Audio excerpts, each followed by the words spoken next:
kita nggak bisa menyebut ibu ini gagal menyusui, si bapak ini gagal menyusui dan lain sebagainya gitu. Sebenarnya yang gagal bukan di kitanya, yang gagal adalah masyarakat atau lingkungan kita gagal memberikan dukungan sama kita sendiri gitu. Ketika ibu menyusui menemukan kesulitan kan.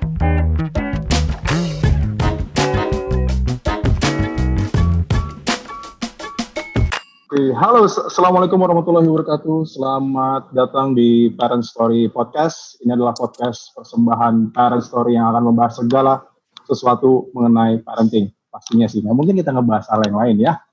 Kali ini bersama saya, Esa Mahendra, yang biasa dikenal Baba Esa, yang akan menjadi host Anda di episode kali ini. Tumben, hostnya bapak-bapak ya. Kalau misalnya ibu-ibu, bisa juga sih sebenarnya. Cuman ini hal yang akan kita bahas ini amat sangat melekat dengan tugas seorang bapak, ya kan? Kita akan membahas pentingnya peran ayah dalam pemberian ASI pada bayi. Nah, karena ternyata meski identik sebagai aktivitas bonding antara ibu dan bayi, tapi kesertaan para ayah ini penting banget ya menurut saya, karena saya baru merasakan ketika saya punya anak. Momen ini hanya terjadi ketika kita punya anak masalahnya. Kalau misalnya belum anugerahi buah hati, pasti belum bisa merasakan. Tapi insya Allah yang belum juga segera diberikan buah hati ya. Nah, kenapa bapak-bapak di sini? Karena memang seperti yang tadi saya bilang, perannya penting, walaupun nggak bisa netein. Kalau nggak usah dibayangin, nggak usah dirasain, karena udah pasti nggak enak. Kalau ayah bisa netein. Tapi peran ayah untuk ASI ini menurut saya amat sangat krusial, gitu ya. Makanya sekarang saya sudah ditemani oleh dua bapak-bapak, bisa dibilang bapak-bapak kan ya, yaitu adalah Mas Rahmat Hidayat, co-founder komunitas Ayah ASI. Halo Mas Rahmat, apa kabar? Halo Mas Esa, baik. Gimana kabarnya? Alhamdulillah sehat. Oke, dan ada teman saya juga yang sudah bergabung, Rizky Kinos. Brother? Halo semuanya, halo, apa kabar Mas Esa, Dokter Mita, Mas Rahmat. Baik, brother. Yunus ini anaknya udah 2, udah ngeduluin gua, Yunus ya. Tapi nikahnya duluan siapa? 2 Desember 2015. Sama 2015, gua duluan Pak, gua Agustus 2015. Wajar gua punya anak 2. Iya. Kayak dari rezeki juga banyakan lu kayaknya ya. Amin. Tapi gue juga mau banyak juga sih kayak lu. Amin ya. Dan gak ketinggalan juga pastinya kalau tadi udah 2 orang bapak-bapak, sekarang kita geser sedikit ke ibu karena hadir pula ada Dr. Amita Drupadi. Beliau adalah konselor laktasi ya. Apa kabar dokter? Halo, baik Mas Esa. Gimana kabar? Kalau saya lihat tadi sambil ngomong-ngomong ini sekarang. Iya benar nih, kebetulan saya baru dapat anugerah anak kedua, baru 1 bulan umurnya. Alhamdulillah. Laki perempuan dokter? Perempuan nih, alhamdulillah jadi sepasang. Namanya siapa? Sama kakaknya. Ya. Enggak, maksudnya namanya siapa dokter? Oh, namanya Bayi Dianti. Bayi Dianti. Berarti udah lengkap ya, sepasang perempuan, laki-laki, sama kayak Kinos ya? Iya, tapi ini udah 11 tahun loh. Jadi kakaknya udah 11 tahun nih baru punya anak lagi. Jadi kayak ibu baru lagi nih rasanya. Iya. Oh, kalau Mas Rahmat sudah berapa anak Mas Rahmat? Aku 2 juga, laki perempuan, yang pertama 10 tahun, yang kedua 5 tahun. Wah, berarti saat ini adalah tugas saya untuk belajar kepada sesepuh senior. Karena saya baru 1, umur baru 3,5 tahun. Oke. tapi gak apa-apa, ini momen kita sama-sama belajar sebagai seorang bapak, sebagai seorang ayah. Tapi pertama pengen tahu dulu dari pengalaman Mas Rahmat saat mendampingin istri menyusui. Saya tahu itu adalah peran yang luar biasa berat. Apalagi ketika di anak pertama, pengalaman saya ketika anak saya masih diberikan ASI gitu ya, perjuangan itu luar biasa. Pada saat itu saya belum tahu perjuangannya segitu luar biasa untuk seorang ibu. Karena saya cuma ngeliatin aja, bantu ya seadanya. Nah, kalau Mas Rahmat sendiri, gimana akhirnya bisa menginisiasi komunitas Ayah ASI ini? Iya, jadi kan awalnya sebenarnya ada 8 orang ya. Kebetulan saya salah satunya. Waktu itu memang nggak sengaja dikumpulin sama teman-teman dari AIMI, Asosiasi Ibu Menyusui Indonesia. Waktu itu nggak ada rencana buat bikin ayah ASI juga, jadi cuma ngobrolin soal gimana sih peran ayah di dalam proses menyusui gitu. Nah waktu itu ternyata dari ke-8 bapak-bapak ini yang pada saat itu baru ketemu, kita punya pengalaman yang sama. Ternyata ketika punya anak pertama, kok kita susah mendapatkan dukungan dari rumah sakit, dari keluarga maupun dari lingkungan gitu. Dan pada saat itu kita berpikir, wah jangan-jangan ASI ini saking pentingnya nggak boleh hanya diurus oleh ibu-ibu gitu. Karena saking pentingnya ayah harus ikut serta nih gitu. Karena buat kita percaya bahwa si suami ini benteng terakhir pertahanan seorang istri dalam konteks menyusui tentunya gitu ya.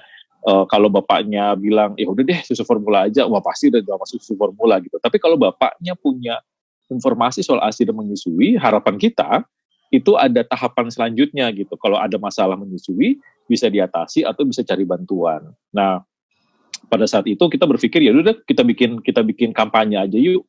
Pada saat bikin kampanye itu kita butuh media kan, dan waktu saat itu kita berpikir untuk bikin buku catatan ayah ASI.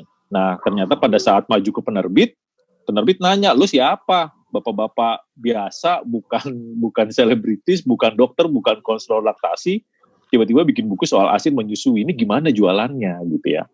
Akhirnya kita cari cara dan kemudian ketemu di Twitter. Ya udah kita bikin Twitter dulu deh buat ngetes kalau isu menyusui dibawain sama bapak-bapak dengan ciri khas laki-laki bakal oke nggak sih sebenarnya gitu. Dan ternyata sambutannya luar biasa. Nah jadi sebenarnya tuh kita mau bikin buku doang habis itu selesai, udah nggak mikirin macam-macam lagi. Tapi ternyata minat dari teman-teman followers banyak banget. Ada beberapa kabupaten kota yang minta tolong dong kita juga dibantu bikin ayah ASI gitu. Jadi sekarang sebenarnya sudah ada 10-11 ayah ASI juga yang ada di daerah, ada di Bandung, ada di Medan, ada di Bali, ada di Malang dan lain sebagainya. Jadi itu sih cerita singkatnya. Iya, karena emang momen yang seperti yang tadi kita bilang di awal ya, ketika momen anak pertama itu memang momen-momen yang paling gimana ya, itu saya rasakan sendiri itu Mas Rahmat, ketika anak apalagi yang ada nyambung lidahnya ke daerah pangkal bawah tuh sampai tali lidahnya tuh ya. Iya, tali lidahnya tuh sampai bikin luka. Wah, itu momen-momen yang gimana ya. Pada saat itu memang clueless sih, dan sayangnya saya telat tahu tentang ayah ASI pada saat itu. Intinya mau nggak mau ya. Tapi kalau dari pandangan Mas Rahmat, ketika momen ayah, ada ini nggak sih, maksudnya bisa dibilang nggak sih, saya gagal deh sebagai seorang bapak ketika si anak tidak bisa ASI eksklusif. Ini sebenarnya iya sebenarnya nggak ada kita nggak bisa menyebut ibu ini gagal menyusui, si bapak ini gagal menyusui dan lain sebagainya gitu. Sebenarnya yang gagal bukan di kitanya, yang gagal adalah masyarakat atau lingkungan kita gagal memberikan dukungan sama kita sendiri gitu. Ketika ibu menyusui menemukan kesulitan kan harusnya dia mendapatkan bantuan dong. Baik dari rumah sakit misalnya, yang pertama harusnya kan dari awal dia udah diajarin gitu. Cara menyusuinya, cara pelekatannya, cara megang bayinya dan lain sebagainya. Harusnya di rumah sakit itu nggak boleh dipisah antara bayi sama ibunya pada saat setelah lahiran gitu.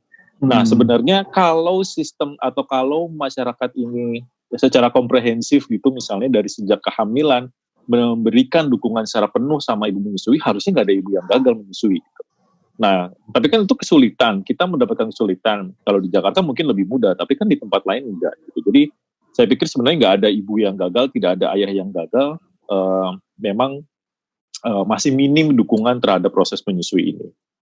Gitu sih. Oke, terima kasih Mas Rahmat. Ini kita beralih dulu ke Kinos.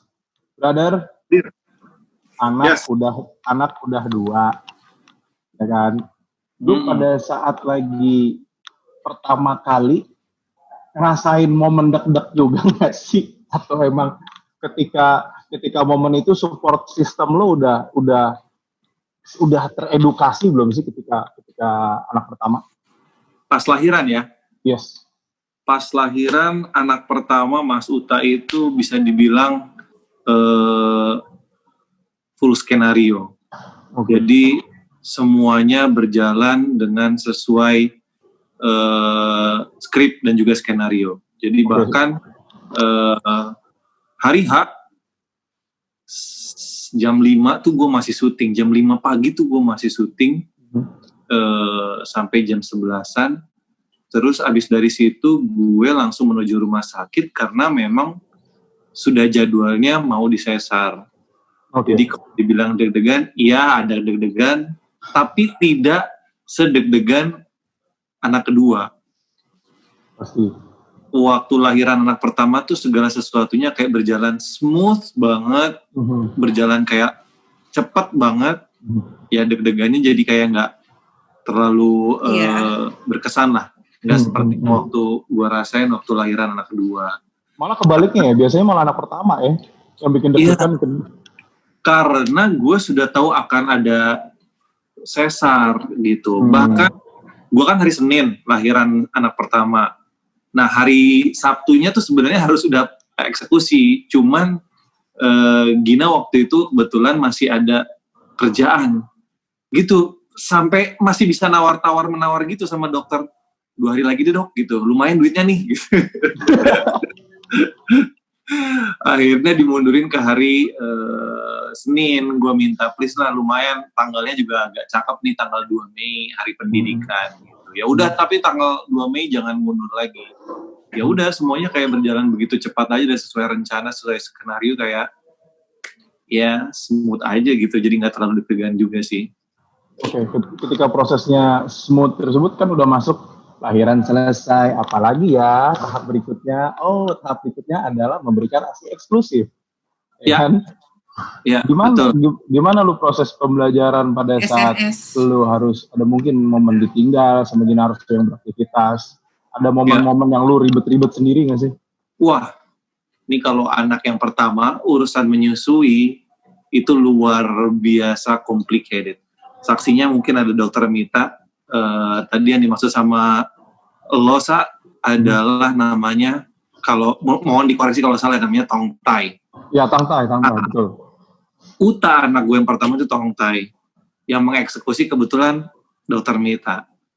Waduh, waktu itu Dokter Mita bener-bener kayak eksekusinya tuh nggak pakai bius ya dok ya. Itu kayak secepat itu potong cepak gitu, terus darahnya kemana-mana dan gue nggak kuat banget ngeliat darah. Waduh, lemesnya, masya Allah. Gue kayak cuma nutup mata aja dengar anaknya tuh kayak, aduh lutut gue lemas segala macam, ngeliat darah segala macam. Tapi kata dokter Amita cuman udah nggak usah khawatir, sebentar lagi juga kering, kena ASI kering. Udah benar, tapi emang selesai. Kenapa kita tahu Uta tongtai itu karena itu menyusuinya tidak fase Uta gitu. Sifat naluri alaminya menyusui itu Uta nggak punya. Nah dari situ kita mulai curiga nih anak ada tongtai. Nggak berhenti di situ aja. Ternyata setelah tongtai nafsu minum ASI-nya tuh Uta kurang banget. Jadi bisa dibilang segala macam cara untuk menyusui Uta semua udah gue sama istri cobain. Mulai dari langsung dari ibunya, kemudian pakai cup feeder, terus pakai sendok, kemudian pakai yang selang-selang itu apa dok namanya dok? Itu juga udah gue cobain, semua gue udah cobain.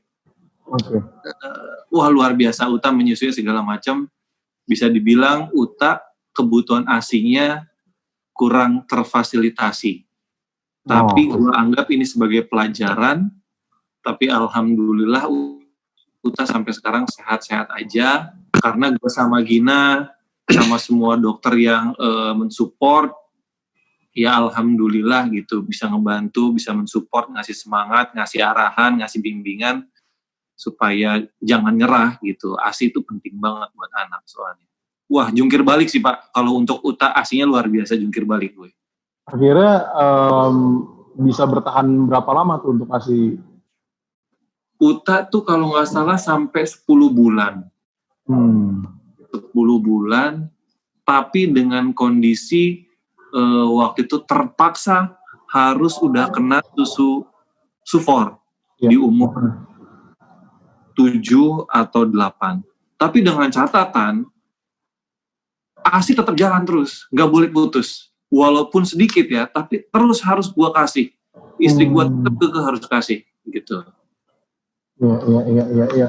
Oke. Nah, beda sama anak gue yang kedua, alhamdulillah lancar gitu. Karena ya mungkin pengalaman berbicara dan juga maksudnya rasanya lebih tenang, lebih rileks. Terbukti sampai sekarang umur 2 tahun lebih dia masih ASI gitu. Walaupun intensitasnya tidak seperti dulu gitu. Alhamdulillah. Iya. 180 derajat beda dengan kakaknya ya berarti ya? Jauh. Berbeda ya. Oke. Ini saya ke Dokter Amita dulu. Dokter, ini dari cerita saya yang memang anak pertama kesulitan, Mas Rahmat pun sama, Kinos pun sama, anak pertama semua kejadiannya.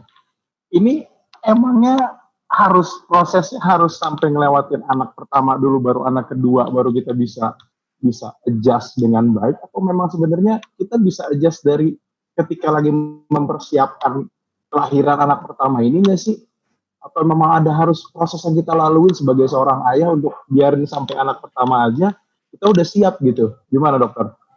Iya, jadi sebenarnya karena ini anak pertama kan pengalaman pertama, sebenarnya kita bisa persiapkan banget sebelum terjadi seperti ini kan. Itu dimulai dari kehamilan. Sebenarnya dari usia kehamilan mulai dari 28 minggu, itu sebaiknya ibu sama ayah tuh sudah mendapatkan informasi tentang menyusui. Jadi udah tahu tuh nanti pas lahiran tuh bakal ada IMD, nanti ketika habis melahirkan tuh ternyata ASI yang keluar tuh sedikit karena lambung bayinya kecil. Jadi proses-proses seperti itu tuh udah diketahui sejak dari kehamilan. Bahkan kalau dari baru menikah sebelum hamil pun jika sudah mengetahui tentang informasi tentang ASI itu justru lebih baik, lebih siap gitu. Karena proses menyusui ketika ibu baru selesai melahirkan itu kan memang dipengaruhi hormonal nih, ada perubahan hormon dari hamil kemudian menyusui. Nah, biasanya 50 hingga 80% ibu itu di hari kedua tuh mengalami istilahnya sindroma baby blues. Jadi mengalami kekhawatiran akan tidak bisa merawat bayinya gitu. Karena kurangnya percaya diri atau kurangnya pengetahuan tentang ASI sebelumnya gitu. Jadi memang sebenarnya kalau kita mempersiapkan lebih baik dari sejak kehamilan sudah mengetahui manfaat ASI, apa itu menyusui, bagaimana pentingnya ASI buat ibu, kemudian teknik posisi dan perlekatan menyusui seperti apa, kemudian cara produksi ASI dan bagaimana produksi ASI itu bisa banyak itu dengan cara gimana, ya itu kan kalau udah dipersiapkan dari sejak kehamilan itu jadi ketika lahir tinggal praktek gitu. Jadi faktor itu yang harus dipersiapkan matang-matang nih. Berarti memang masalah ketika si ayah ini, ketika seperti yang tadi dokter bilang, memang dari proses kehamilannya pun sedang berjalan, ayah memang sudah harus proaktif ya, nggak bisa yang cuma sekedar nganter ke klinik. Iya, betul. Jadi minimal ketika mendapatkan informasi tentang ASI, apalagi sekarang kan sudah banyak nih kelas-kelas ASI atau kelas-kelas menyusui, atau memang datang ke klinik laktasi untuk konseling. Nah itu ajak ayah dan bikin support system di rumah. Mungkin kalau di rumah ada asisten rumah tangga atau ada ibu atau mertua, itu diajak untuk konsul sekalian supaya mendapatkan pencerahan supaya nanti ketika menyusui itu support system terbentuk gitu. Jadi seorang ayah tuh bisa dapat mengambil keputusan ketika nanti baru melahirkan harus apa. Jadi ayah tuh benar-benar melindungi ibu, melindungi istrinya gitu. Karena memang ketika baru melahirkan nanti kan istri itu akan mengalami perubahan pola aktivitas. Yang tadinya mungkin ketika hamil tuh lancar, tidur teratur, bahkan lebih sering istirahat, makan teratur gitu. Walaupun bekerja pun juga teratur kan. Nah begitu bayi lahir, kita baru mau makan aja anak udah nangis. Malah kadang-kadang makan sarapan sama makan siang tuh kadang-kadang kelewat. Jadi ya kayak saya juga mengalami nih, waduh udah jam 1 baru makan, dari pagi belum makan. Karena saking sibuknya nih habis mandiin bayi, menyusui dan sebagainya kayak gitu. Jadi memang tugas ayah tuh penting banget dari awal dan juga berbagi tugas. Jadi misalnya nih dari ketika kehamilan tuh sudah belajar juga bagaimana sih cara merawat bayi, seperti kayak ganti popok atau cara menggendong bayi ketika setelah menyusui buat penyendawakan. Jadi ketika istri selesai menyusui, ayah yang gendong gitu. Jadi istri bisa istirahatnya cukup gitu. Jadi itu penting banget edukasi itu tuh didapat ketika dari kehamilan sehingga bisa membantu proses menyusui itu jadi lancar. Ya. Berarti secara tersirat dokter bilang kepada para suami yang habis pulang kantor langsung tidur-tiduran nonton TV, tenang. Tugas Anda belum selesai. Iya, Anda masih betul harus banget. membantu si istri. Iya, dan belajar juga kayak Mas Kinos, belajar pakai cup feeder atau menggunakan media lain ketika malam hari kan ngantuk banget nih. Istri kan pasti udah menyusui, udah dia gendong seharian, udah capek. Jadi ya mungkin ketika malam hari bisa gantian ronda, istrinya istirahat, suami yang memberikan mungkin menggunakan media cup feeder ataupun sloki seperti itu. Iya, Itu iya. sangat membantu banget. Ya, jadi buat para bapak-bapak yang sedang mendengarkan podcast ini, dengarkanlah apa kata dokter. Ya, kalau misalnya tidur jangan pura-pura terlalu pules ya. Kalau dibangunin sama istri buat gantian, melek. Tapi dokter, apa yang terjadi kalau misalnya ayah ini kan kita tadi memang harus berperan aktif. Kalau misalnya seorang ayah ini, si suami ini tidak berperan aktif dalam proses pemberian ASI ini, apa yang terjadi? Nah, ketika ayah tidak berperan aktif, ini istri aja kan proses normalnya aja ketika dari baru lahir hingga 2 minggu pertama itu ada perubahan hormonal secara emosional tuh bukan terganggu, maksudnya tuh agak lebih sensitif gitu karena perubahan hormonal dalam tubuh istri kan. Ya. Nah jadi ketika ayah bantu aja istri masih galau nih, apalagi nggak dibantuin kan, karena ada proses perubahan hormonal ini gitu. Jadi ditambah lagi kalau seandainya nggak dibantu, apalagi support system nggak ada, apalagi tadi disebut lagi bahwa lingkungan juga tidak mendukung, yang ada nanti ketika istri merasa tidak berdaya, dia masuk ke fase baby blues, dan kalau melewati fase 2 minggu pertama ternyata tidak terlewati dengan baik, dia bisa masuk ke pasca depresi pasca melahirkan, itu lebih dalam lagi gitu. Jadi hal-hal itu tuh memang harus dicegah sejak dini supaya tidak terjadi itu, supaya menyusui berhasil itu, proses mengasihinya itu berhasil. Iya. Kalau tadi memang kondisi-kondisi si ibu mengalami baby blues itu memang amat sangat wajar ya dok ya?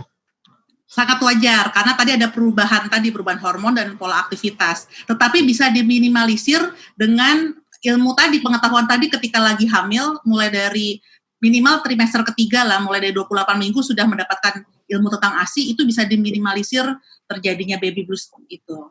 Iya. Berarti para ayah jangan alasan ya kalau suruh bantuin tiba-tiba, aduh, aku lagi baby blues nih. Ya, itu terjadi cuma untuk seorang ibu ya, seorang Betul. ayah. Betul. Oke, kita ke Kinos. Brother, ini kan Uta tadi yang lu cerita mengalami tangkai. Terus lu tadi kalau dibantu dengan dokter Amita untuk proses apa ya istilahnya, proses untuk bedah ringan lah kalau bisa dibilang untuk tangkai ya. Ketika setelah proses itu berjalan, apakah kondisinya mulai terus membaik dan memang karena kan masih ada yang pro dan kontra nih. Kalau pada saat dari pengalaman gua waktu itu ada dokter yang bilang jangan, nggak perlu, ada yang bilang ya nggak apa-apa daripada nanti dia sulit ASI. Kalau kondisi lu sendiri gimana pada saat itu? Waktu itu ya instantly dia langsung bisa bergerak lidahnya. Jadi Uta tuh bener-bener lidahnya tuh nggak bisa ngangkat gitu. Gitu. Sedangkan kalau menyusui kan dia harus bergerak elastisitas lidahnya itu sangat dibutuhkan. Begitu di operasi kecil itu tangkainya diputus, ya udah dia langsung bisa menyusui gitu. Masalahnya nggak selesai di situ. Kebetulan waktu itu nafsu minumnya yang kurang gitu. Tapi kalau dibilang membaik, jauh membaik, jelas membaik. Iya. Ke dokter Amita dulu, kita sedikit ngebahas tangkai dok. Boleh nggak dok ya? Ini kan seperti yang saya tadi bilang, ada kondisi-kondisi yang memang ada yang dibiarin aja tangkainya, ada yang memang ya udah nggak apa-apa gitu demi kebaikan bayinya. Kalau dari pandangan dokter Amita untuk proses ASI supaya lebih lancar lagi, gimana dok? Kalau melihat dua hal yang seperti ini. Iya, jadi tangkai ini kan sebenarnya dia selaput tipis di bawah lidah, dan memang tuh ada grade-grade-nya, ada level-levelnya. Dia tuh letaknya tuh ada yang di depan, di ujung lidah, ada yang agak ke belakang sedikit, ada yang di tengah, ada yang di paling belakang. Nah, tangkai ini itu membuat kendala menyusui. Nah, ketika kita tahu nih ternyata ada kendala, kita observasi dulu nih. Oh, bayinya ternyata dilihat ada tangkai. Nah, kita observasi ternyata ada kendala di kedua pihak. di ibu dan juga di bayi. Jadi kalau indikasi tangkai di insisi itu atau di putus itu, ibunya tuh merasa ASI-nya sedikit, putingnya lecet, berdarah-darah deh, putingnya tuh bener-bener dia sakitnya luar biasa. Bahkan dikasih salep, sembuh, muncul lagi gitu. Jadi memang ada kendala di ibu. Dan juga beberapa ibu mengalami karena dia putingnya berdarah, akhirnya si anak juga nyusunya nggak maksimal, payudara bengkak terus. Nah, beberapa ibu karena bengkak bisa menyebabkan mastitis, infeksi payudara gitu. Nah, itu indikasi dari ibu. Nah, kita lihat lagi indikasi dari bayi. Ternyata dengan tangkai ini anaknya jadi malas menyusu. Jadi maunya cuma di ujung puting. Nah, lama-kelamaan berat badannya nggak naik-naik. Nah, sementara kan memang bayi baru lahir itu memang ada penurunan berat badan tuh maksimal 10%. Nah, kalau anak tangkai kadang-kadang tuh harusnya 2 minggu pertama udah mulai naik berat badan bayinya, dia tetap masih turun terus nih karena dia nggak mendapatkan ASI secara maksimal. Nah, kita observasi di situ. Jadi kalau seandainya bayi yang memiliki tangkai, terus dilihat grade-nya di depan, tipe 1, atau dia di tengah atau di belakang, dan kita lihat ada kendala nggak di menyusuinya, misalnya ibunya lecet atau bengkak atau misalnya sakit pada saat menyusui, dan juga bayinya ada penurunan berat badan atau memang berat badannya naiknya sulit, nah itu lebih baik dilakukan tindakan insisi. Nah, tetapi nggak semua bayi yang memiliki tangkai mempunyai indikasi itu. Jadi ada beberapa pasien saya juga, dia tangkainya jelas banget, dia agak di tengah, tetapi berat badan naiknya bagus, pesat. Ibunya juga kebetulan menyusui sakit sedikit, tapi nggak sampai lecet, nggak sampai bengkak gitu kan. Nah, itu kita observasi aja, jadi nggak langsung dilakukan tindakan. Gitu. Jadi memang kalau tindakan itu benar-benar berdasarkan indikasi yang membuat kendala menyusui, baru lakukan tindakan. Iya. Ya, jadi ketika dokter cerita gini, saya langsung nge-flashback kejadian ketika istri saya sampai putingnya waktu itu sampai bengkak, sampai berdarah itu yang, aduh, kasihan banget menyusui, emang akan menyakitkan ini ya. Jadi lihatnya, ya sudahlah, kita tangkainya harus dipotong sedikit gitu. Cuman kita ke Kinos lagi, brother. Lu kalau nggak tega ngelihat istri lu, tukeran lah puting lu. Kan gue udah bilang di awal tadi, kalau misalnya yang bapak-bapak nyusuin jangan dibayangin, jangan dilakuin, udah pasti nggak enak. Iya benar. Brother, lo Gina sempat mengalami baby blues nggak ketika di anak pertama atau di anak kedua? Nah, itu dia. Gina tuh jelas baby blues. Kenapa gue bilang begitu? Karena dia ASI-nya nggak terlalu banyak. Tapi kalau dilakukan pijatan ya? Ya dok ya, ada pijatan untuk ASI lah segala macam. Diperas gitu ya. Banyak. Tapi begitu dia menyusui anaknya langsung, itu sedikit. Begitu dia pumping, itu nggak terlalu banyak. Jadi kalau sama orang lain, itu bisa banyak. Tapi kalau sama diri sendiri, itu nggak terlalu banyak. Nah, di situ menurut gue adalah salah satu indikator nih anak emang baby blues. Dia tidak percaya diri sama ininya sendiri, maksudnya kemampuan si ASI ini sendiri produksi, dan itu ternyata mempengaruhi baby blues itu sama jumlah si ASI yang dihasilkan. Berbeda sama begitu Uti lahir kedua, itu selalu aja gitu, maksudnya dia yang ada kok ASI gue. Alhamdulillah benar melimpah gitu.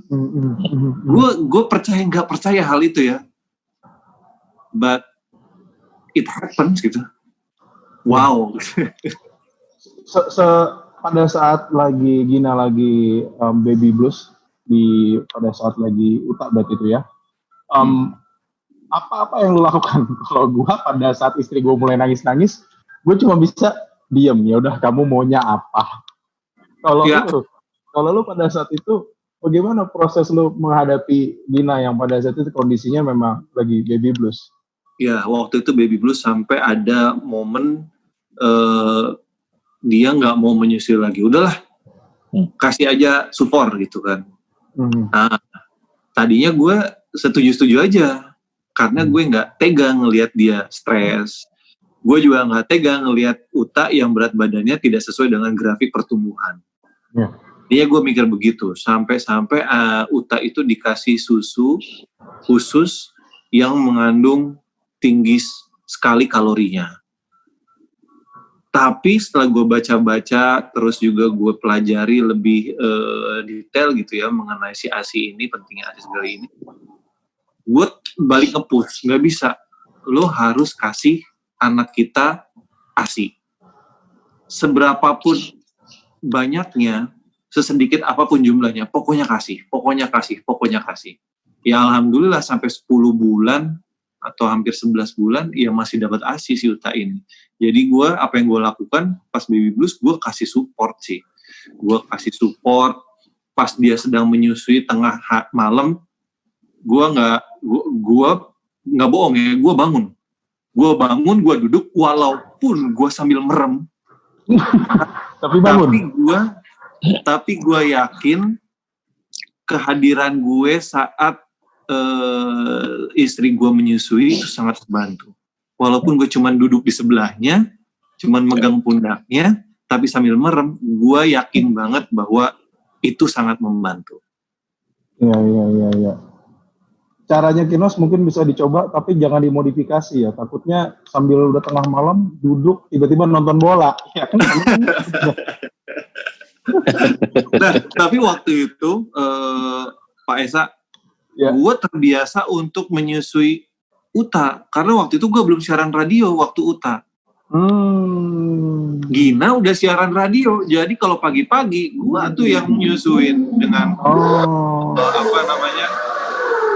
sorry berisik. Gue feeder, nyuapin pakai sendok segala macam itu gue lakukan setiap hari Senin sampai Jumat. Ya, karena Gina siarannya pagi ya, jadi ketika anak lo melek, lo yang nyuapin ya? Betul sekali. Oke, ini peran lo kan berarti kalau lihat dari cerita lo tadi, memang segitu aktif untuk memberikan support ke istri. Nah, Mas Rahmat, ini kalau ngelihat dari Kinos kan, kita bisa bilang Kinos oke lah. Luar biasa ya. Hasil perjuangan ya. Patut dikasih support dan kasih tepuk tangan lah. Nah, kalau buat yang bapak-bapak, ayah-ayah di luar sana yang masih juga ada males deh. Ini yang bisa dilakukan ayah ASI sampai sejauh mana nih? Apalagi di tengah kondisi pandemi agak-agak susah nih kalau kita mau bikin sebuah edukasi yang langsung ketemu. Gimana, Mas Rahmat? Gini Bos Esa. Sebenarnya gini, kita nggak maksudnya gini, jangan underestimate si bapak-bapak dulu ya. Karena gini, kita itu kan laki-laki dari kecil tidak pernah dibesarkan untuk menjadi seorang ayah sebenarnya. Oleh masyarakat kita, sebagian besar laki-laki itu diharapkan menjadi seorang suami yang bertugas mencari uang gitu ya, mencari nafkah. Pulang lo bawa berlian, lo pulang bawa baju baru, lo pulang bawa BH baru gitu misalnya. Nah, jadi memang tidak dibiasakan gitu. Belum lagi ada unsur dari budaya gitu, dari adat misalnya. Ada beberapa teman gue yang misalnya dia nggak boleh masuk ke dapur sama mertuanya atau sama orang tuanya gitu. Jadi bukan kemauan kita untuk tidak mau terlibat di dalam pengasuhan sebenarnya, tapi memang dari kecil kita nggak dibiasakan gitu. Nah, mungkin Kino salah satu yang extraordinary gitu ya. Gue mah biasa aja gitu misalnya. Tapi kan ada banyak bapak-bapak yang memang tidak terbiasa. Nah, ya, hal yang kedua, seringkali kita juga tidak dipercaya sama istri untuk ngurus anak. Ada banyak banget ibu-ibu yang memang akhirnya gue parno ninggalin anak sama suami gue misalnya gitu. Ditengelin sebentar benjol, ditengelin sebentar lecet-lecet, ditengelin sebentar kamar berantakan. Aduh, daripada gue pusing mending anak gue bawa gitu. Nah, ini kan sebenarnya tidak memberikan ruang buat kita untuk belajar gitu. Yang kita tahu kan laki-laki seringkali belajar dari pengalaman gitu. Ya udah sih salah sedikit gak apa-apa gitu. Ya elah benjol doang sebentar gak apa-apa, kan anaknya juga belajar tahu sakit gitu misalnya.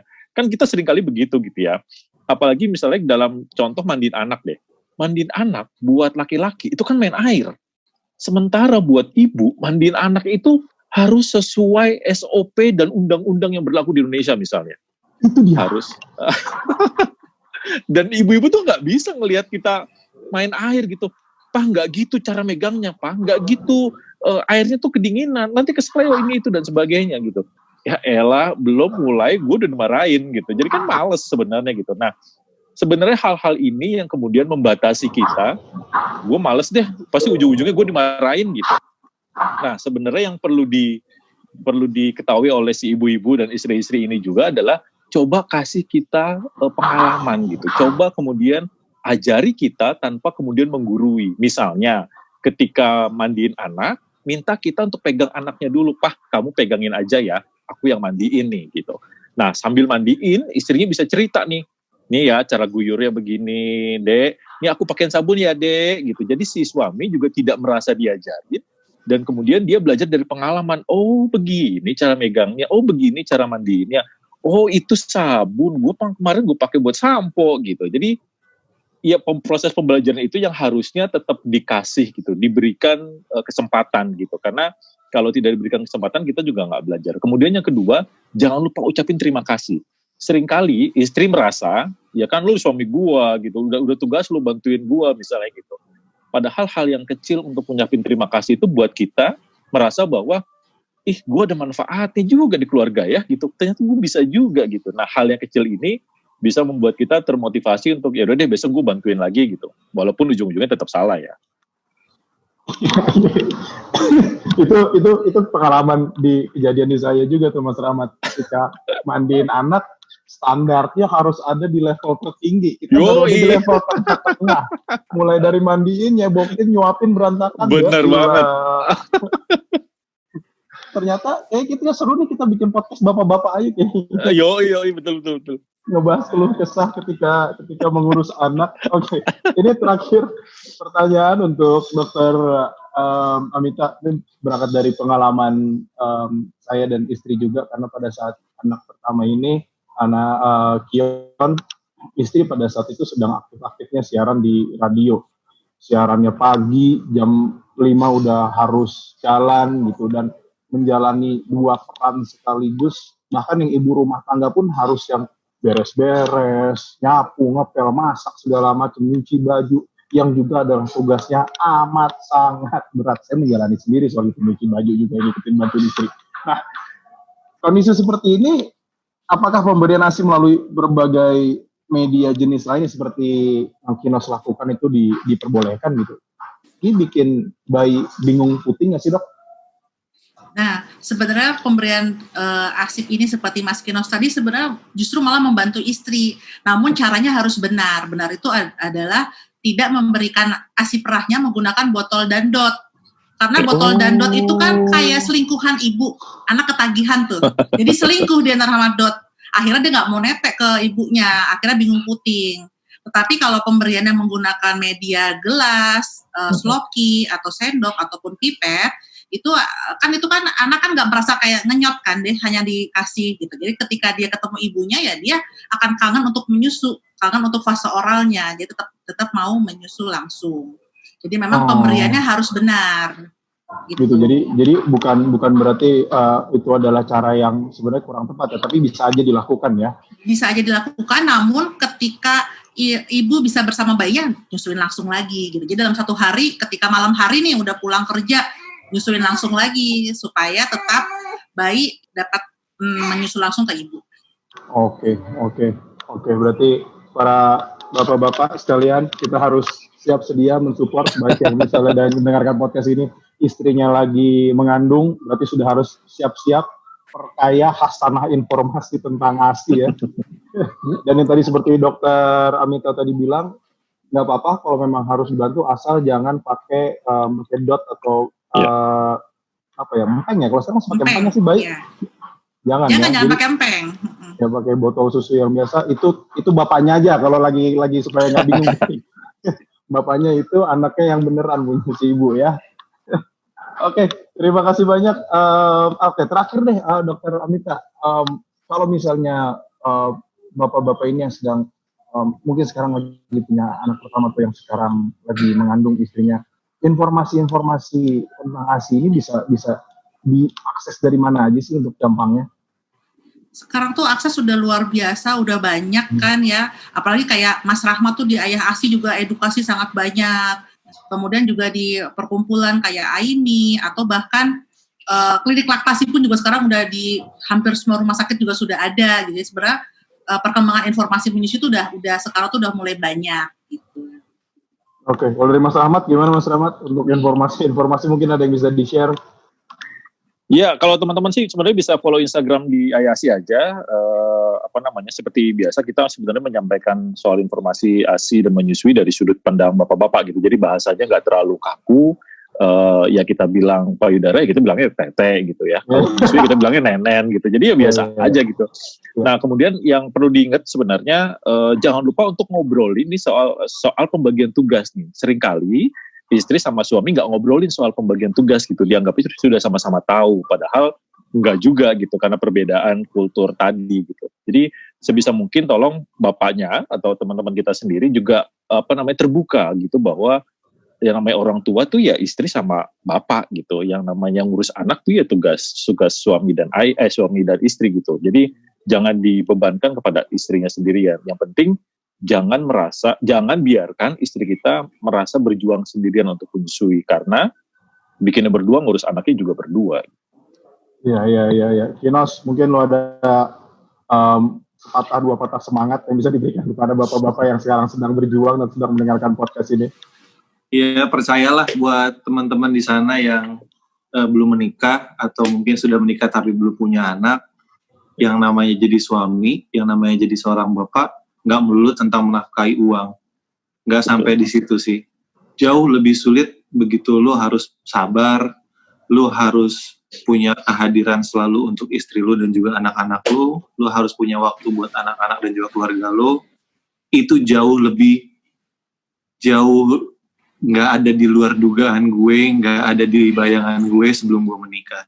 Dan itu sekarang gue sedang hadapi, gue berhasil melewati itu dengan alhamdulillah lancar. Jadi mudah-mudahan ini pun bisa kalian lewati gitu dengan mental yang kuat, beneran deh, seru ya. seru banget.